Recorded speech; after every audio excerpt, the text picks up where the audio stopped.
各位观众朋友们，大家好，欢迎收看 J 与 J 论坛，由我马健与我们的好朋友 Jim 诺威一起跟我们讨论这个礼拜的时事。How are you doing, Jim? I'm doing well, Jimmy. Looking forward to our discussion today. You know, I always say that I wish I could record during the pre-discussion when we're chatting. You just come up with the best quotes, but it's I always worry, right? Once we start, but we'll get to it. You know, summer has started, and it's been a, how do I say this, uneventful week. It seems like, but the problem is still there: anti-Asian hate, the problems with Taiwan, China, U.S. Our president and our delegation that went out to the G7 summit. We'll start with that.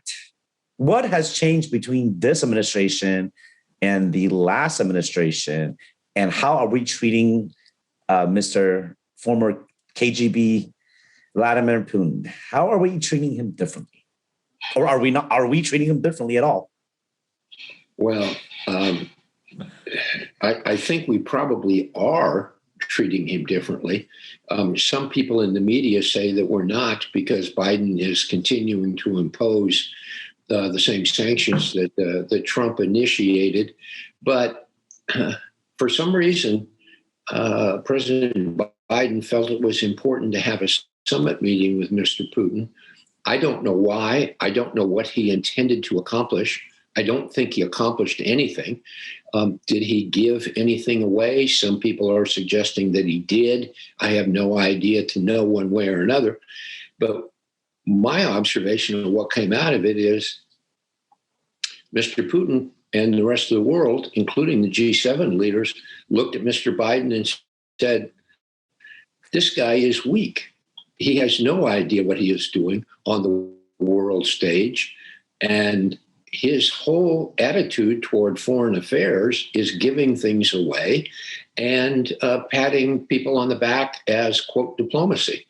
And as George Shultz, one of my favorite guys, once said, diplomacy is fine as long as you back it up with economic and military strength. Or as my favorite guy to quote, Al Capone, the gangster from Chicago in the 1930s, once said, you get a lot more with a kind word and a gun than you get with a kind word. A Tommy gun. Tommy gun. Okay. So what did Biden do in advance of going to that summit? He removed sanctions against the Nord Stream 2 pipeline connecting St. Petersburg, Russia, with Germany and Poland and the rest of Eastern Europe.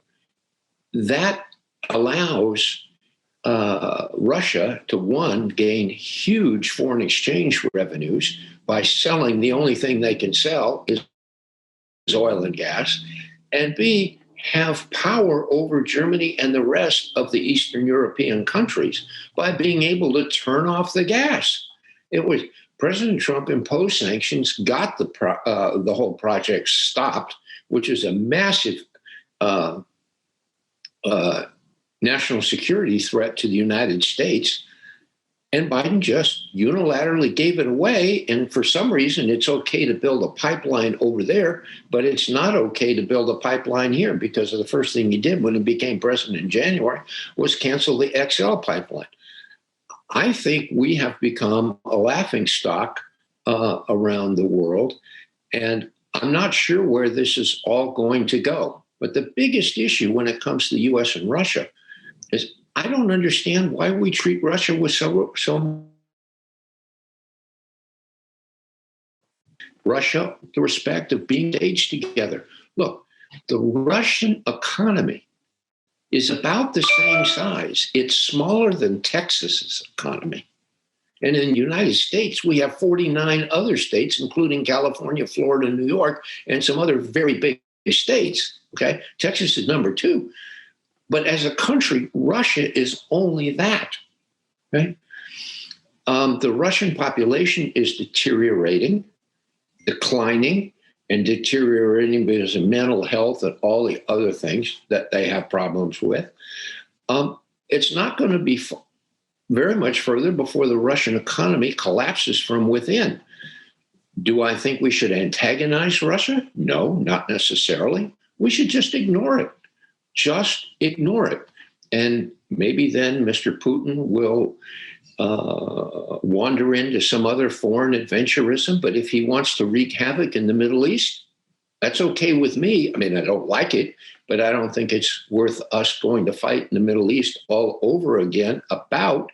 Why? Because we should concentrate on doing what the Texas shale revolution did for us over the last few years, and that is not only make us energy independent, but allow us to generate major tax revenue, major foreign exchange, major additional strategic foreign power by exporting liquefied natural gas. We should be doing as much of that as possible and constraining Russia's ability to do it at the same time. Look, President Reagan taught us exactly how to cripple the Soviet Union. And what he did with Mr. Gorbachev can be a precise model for how we do it again today. And I have some respect for Secretary of State, Mr. Blinken. I have some respect for some of the other people. I have very little respect for other members of his team. But they have to think about what our priorities are. And I can go on to other parts of national security issues, like what's going on our southern border. It is an absolute disaster. We need to clean this up. We need to get some things changed around. And the biggest issue is what wasn't said this past week. No discussion about China. Nothing. If you want to do something, figure out your priorities. I think much of this stuff is an absolute dodge. It's a distraction, because while you're doing this kind of stuff, you don't have to pay attention to the things that are really difficult. Anyway, I could go on. I don't want to dominate our discussion. You're sounding very hawkish. However, this is a few times that I actually completely agree with you on how Russia should be sanctioned. We know they have interfered with the election. We know what kind of regime Putin represents. What I disagree with you on is that when we talk about the current administration as being weak, I'm glad you brought up China, because they're definitely not weak on China. They continued the last administration's policy, if not even harder. Would you say that this is perhaps maybe Asian countries are viewed as maybe inferior? You can spin that way. Or you could say we're afraid of Russia, but there's no reason to be afraid of Russia. So I could say my observation with this is that Mr. Biden is a career politician, career diplomat. Mm-hmm. He, that certain school of that style, the certain school is, to negotiate, to appease, to bring gifts, and to go behind the scenes and get things done. I don't think there needs to be a negotiation with, to me, a terrorist, essentially, which is Putin. And yeah, you're right. If you want to be so hard on China publicly, mm-hmm. but yet you're not doing anything with China's ally, or at least uniting it against China.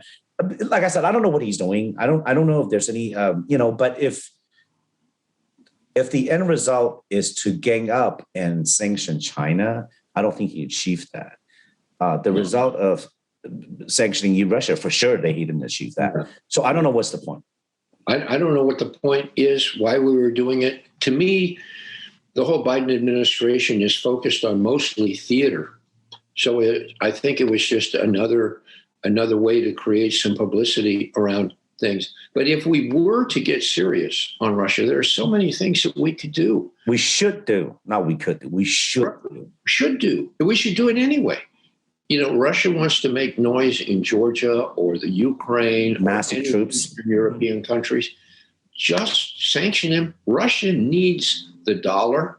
Russia needs the international banking system, which is all the U.S. banking system. All we have to do is block their ability to utilize it, and they starve. I don't understand why we don't say, Mr. Putin, we're We're tired of the cybercrime. We're tired of the saber rattling. We're tired of all the adventurism in the Middle East. We're tired of your misbehavior. We are going to gradually continue to tighten. That's all they have to say, but they have to do it when they say it. There's a whole lot of discussion in Washington these days about red lines. Mr. Obama was famous for drawing a red line and then letting them cross it. And we can't do that. If you're gonna threaten, you better do it. And I'm not suggesting that we do anything that isn't very, very possible and realistic, etc. The other thing, a carrot and a stick. If you want to carry a big stick, you should have a carrot too, and vice versa. Look, Jim, this is what the problem is, okay? Liberal media, most media are more liberal. They have headlines of Russian troops pillaging and raping and killing in Africa. This is recent news of the atrocities that these special forces have done in Afghanistan and the Middle East. Why does this narrative doesn't turn into calling out the administration of doing something against Russia? Like I said, we know they interfere with our elections. We know they are hacking our system. We know that they are hurting us and they're amassing troops, atrocities that they commit. Why are we picking China and not Russia, or vice versa? I mean, if you want to play games and pit countries against each other, fine. That for the best interest of our nation. But like you said, why do you draw a red line and then keep crossing it? I'm not quite understanding of that either. I guess our economy is booming. The market is at an all-time high. Most Americans have no idea what is going on in that part of the world. What they could get is probably a few seconds, a glimpse of the headline. But what we know, what you talked about Shell and what about energy capital of Houston, is that these events and these policies are not felt immediately. They will be felt years down the road, and it will affect us deeply. So yes, I think it's one of the few times we do agree on whether it's a failure or success, or our observations. It's not easy to talk about these things because there's so many things bothering us. Most of our viewers are Asian American. We know that Asian American hate crimes. Look, you never stop sending me articles every week about. I mean, I'm still seeing it every day. Just yesterday, 94-year-old grandmother stabbed twice for no reason on the road by an African American assailant in San Francisco. A grandfather was beat badly in New York and robbed in front of multiple people this morning. Asian American, 94 years old, being nobody did anything. Before the show started, we talk about this cancel culture and being woke. I don't know if you remember what I said last week.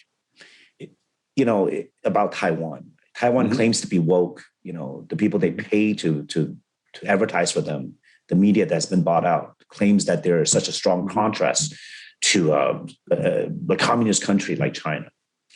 But you cannot pick and choose when you're woke. If you're woke, then be woke. You cannot claim to be woke, but suddenly be racist toward somebody else. Be pick and choose. I'm only racist towards certain people. Well, then you're not woke. Or you're, and you cannot sit there and criticize, belittle a different gender or race. Either you choose tomorrow or you don't. So this is very concerning. And why I bring that up is also, it almost seems like nowadays we have to be very careful because this cancel culture, this very quick accusation, because it fits a certain narrative, right? Now, from our prior discussions, you mentioned that there is some pushback and whatnot. I don't know. I don't know if big corporations, because I follow sports. I'm a huge sports fanatic, from Major League Baseball to NBA to NFL. They've all fit this narrative, right? Of canceling someone if it's a very slippery slope. Let me put it that way. We don't have to delve into it, Jim. I'm just saying that this is concerning. It's concerning. I have friends that stopped watching NFL because or NBA because of players making a political statement. Mm-hmm. Jimmy, before you go on, I am among them. Oh, you are? Oh, okay. I won't pay any attention to the Texans anymore, the Rockets anymore. Well, they suck. So record. Okay. I mean, the records are bad. I'm kidding. I'm aware that the Astros are doing well now, but they've all been tied up in this critical race theory and Black Lives Matter publicity. I have no desire to participate in it. They can go on fine without me. But if you look, the attendance and the viewership of all major sports are going down very quickly, and consistently. So we'll see where this all leads. The attrition, well, we'll see. And remember, they're a business, they're a corporation.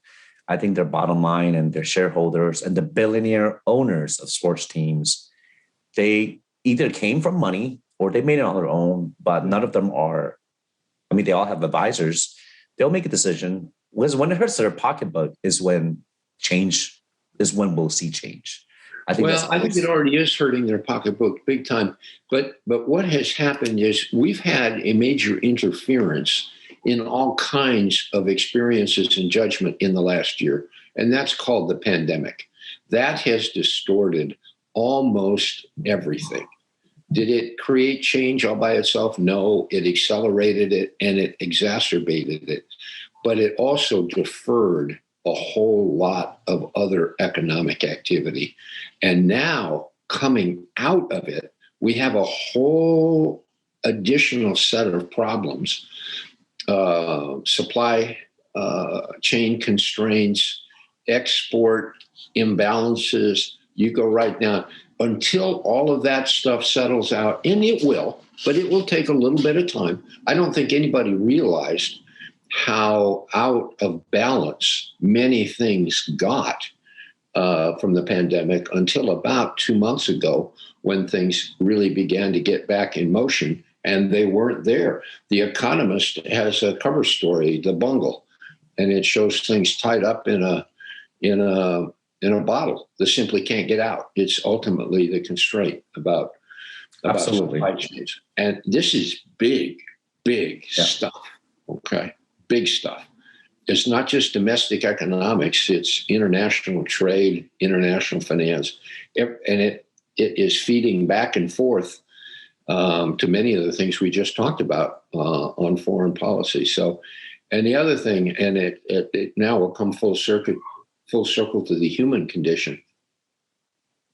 The international supply chain is really making it difficult to get vaccines into the arms of people in India, Brazil, parts of Africa. It's really making a huge distinction between the developed world, where we've been successful in having the vaccine, probably past our own desire for it, and the underdeveloped world, which simply cannot access it, cannot pay for it, and cannot logistically deliver it. It's a huge humanitarian problem. And it is. I think it deserves a whole lot more attention than it's getting. And if ever, I tell you what, Jimmy, I've been through a lot of economic cycles. I've been through a lot of political upheavals in my lifetime. But if ever there was a time for honesty, transparency, credibility, dependability, it's now. And I think any leader who is humble enough to say, I don't know everything, I may be wrong on occasion, but to go forward and to rebuild the trust of the people here in the United States and obviously around the world. I don't think there's any doubt, but the rest of the world continues to look at us for leadership, economic leadership, cultural leadership, humanitarian leadership, and often military leadership as well. And I don't think that's because we're doing anything extra special great today. We have our own weaknesses and faults. I think it's because conditions in the rest of the world are going down, with some exceptions. Maybe China's an exception to that. But We may be like the one-eyed man in the land of the blind, but we've got a lot of difficulties. And when I was a kid, it was famous to have cartoons. All the children watched cartoons. One was known as the Roadrunner, and the Roadrunner always had a big rival who was always chasing him called Wile E. Coyote. And Wile E. Coyote was famous for running off a cliff and being suspended in midair until he looked down. Then he knew he was in trouble, and then he fell. I think many, many parts of our world are like Wile E. Coyote. We're out there in suspense and are about to fall. And I think it's a damn shame. But right at the top of it is our economic weakness right now. Everybody's okay because the government continued to borrow, the government continued to put stimulus into the bond market and the stock market. But boy, every investment advisor that I respect says we're headed for a major train wreck. And the only distinction between some of those quality predictions and analyses is how long it's going to take before the train wreck actually occurs. And that date is getting shorter and shorter and shorter. And we think the economy's doing well, but it damn well should be doing well because we're full open throttle on monetary policy and we're full open throttle on fiscal policy. If we didn't have a strong economy now, you'd never, ever have a strong economy. But having said that, at the same time, the dollar is weakening very consistently. So we've said a lot here in a very short amount of time. No. We have months worth of shows to be able to follow up on. But, good stuff. You know, as one of the investment professionals, I would agree with you. Look, the stock market at an all-time high does not mean our economy is strong. It is two separate things. If you're making money on your meme stocks or your cryptocurrencies, that has nothing to do with the fundamental economic policies and policies that will be sustainable. Do I think we're in trouble? I don't. You know, the one thing I disagree is that I do not underestimate the ability of American people to spend and not save. Because when we look at all the countries that recovered from the pandemic, the easiest comparison is China because they are comparable to us. They recovered about a year ago. You look at their trajectory, look at their economy, it's sustained. I'm hoping we could do the same thing. But to go back to your analogy of the Roadrunner, and it's a perfect analogy, by the way, but Jim, sadly to inform you, that show is probably been canceled also due to the woke movement. And I kid you not, I believe it is. You know, cartoons, like a Scooby-Doo, right? Big news right now, Scooby-Doo amongst Asian Americans. One of the characters, Velma, has been recast as an East Asian. So even amongst Asian Americans ourselves, some people are saying, God, we don't need to do that. You know, it defeats no purpose. Why ruin something we grew up with? Or just to be fair, for me, I don't even know how to respond. I'm not saying it's right or wrong or should not. But to bring up Roadrunner and Wile E. Coyote, I think that's very humorous because literally they've been canceled. Just like you've heard of Space Jam, this Michael Jordan basketball player made a very hugely popular movie in the mid-90s. Space Jam had different cartoon characters from Warner Brothers, like Bugs Bunny. Mm-hmm. There's a character in there called Pepe Le Pew. Oh, yeah. He's a skunk with a French accent. This character has been canceled, erased from this new one because he is misogynistic. You know, he makes jokes. You know, the image of a French skunk smoking a cigarette, hitting on female cartoon characters. It was offensive to some people. But, you know, Jimmy, and we're going to have to end it in a moment, but what I find offensive is that somebody, I don't know who these somebodies are, appoints themselves as censors that says, I'm not capable of watching this stuff, okay? I can't make the right evaluation or decision when I watch this stuff. So for my own good, people are going to censor it. I find that deeply offensive, and I want no part of it. I think these media companies, these studios, didn't want to deal with the aftermath. So what I'm saying is the small, instead of majority leading a minority, we're having the few that are more outspoken or more extreme leading the march. And I cannot tell you if that is right or not. We're just commenting on the current situation. That's the reality now.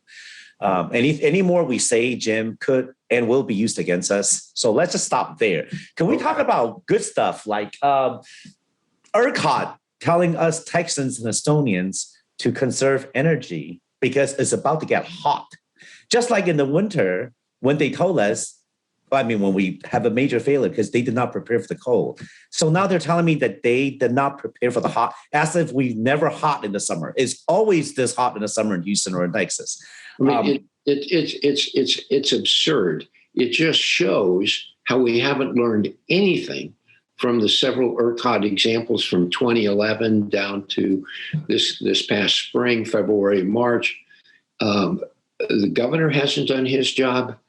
The state legislature has not done their job. The Public Utilities Commission along the way have not done their job. And it's part of it is political malpractice by the people who have the authority to appoint people and hold them accountable. And part of it is inappropriate institutional structure that allows this kind of BS to happen.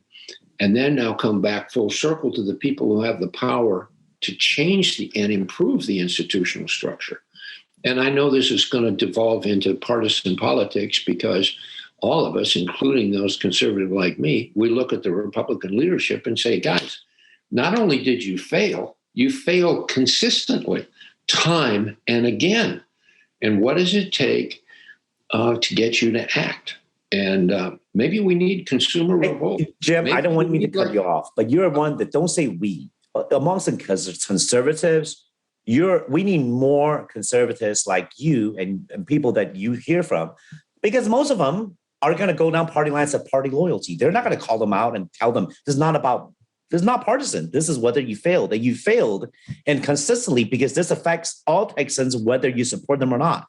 Most people are not saying that. It's gone down to party loyalty. And for you to say that, it takes a lot of courage, because you know what happens when these extremists, hardline, guys are going to come out and attack you. And you're right. And my better half is an energy sector veteran. She's been in it for decades. There's so much money in here. They're so deep behind, but so many people's pockets are lined that, the easy solution is to just join the national grid. But by joining the national grid, so many hush-hush under the table deals, so many profits, so much money will be taken out from these politicians. That doesn't really fix the problem. It won't. It covers up the problem in the past and allows some of the problems currently to be merged into the future. We need to fix our mess. And it's no question it's going to be difficult, but that's what people are elected to do. It has to start somewhere, yeah? Yeah. Absolutely. Yeah. Absolutely. Jim, we were supposed to talk about, summer starting and what did you do with your kids? Because you raised them, amongst Asians, we look at our children, success as a big factor in whether you are successful. Yeah. And according to the Asian American criteria, you've been a very successful person, raising great children, raising a loving family, you and your wife. And we couldn't even get to that. Because, I want to talk about it. It takes a few minutes, but still, I want to ask you, what did you do with them in the summer? What's some good places to go to? This heat wave is hard. We haven't traveled for a while because pandemic, everyone's out. But come down to think of it, all we ask for is to have power so it could run our AC. Yeah. And hope Russian ransomware doesn't attack our computer and hijack us and blackmail us. Those are some basic things that our federal government or state government is not doing. So I don't want to talk about going anywhere anymore because I'm worried for my kids. I can't even handle it myself. So let's start. I hope all of us could hear that your advice is to hold them accountable, no matter what party you belong to. Get them out of office. Get someone else to come in and do the job they're supposed to do. See, a regulated utility should treat all its customers, regardless of their political affiliation. When you plug it in, it doesn't say R current or D current. It does not. No. And I think every citizen, as long as they pay their bills, are entitled to the same service and protection. Something should be beyond and outside of politics. And this is one. There's something, I don't want to say anything about our governor. I think he needs to go. I think our leadership in Austin, most of them needs to go. I think there's a lot of cover up, a lot of using politics as a way to not handle not being accountable and not being transparent. We see that a lot, when we talk about Taiwan a lot. This is what Taiwan's doing. Is some of our leaders doing that, whether it's McCarthyism, where you just blame someone for being a commie, or blame someone for being racist, or blame someone for not being woke. All this is not legitimate unless you're doing your job. It's legitimate only if you're doing your job and you're accountable and transparent. And that's what you said from the beginning. And Jim, I hope you have a great summer. We will have to continue next week because I really want to hear what you did with next week. We'll talk about what to do with the kids. Yeah, because I have 3 kids and summer is bad for me. It's hard after a year of pandemic studying at home. So I hope you enjoy your summer. Stay cool. Stay cool. It's too hot out there right now. Yeah. Okay, Jimmy. Thank you. Take care, Jim. Good luck. Bye-bye. Bye-bye.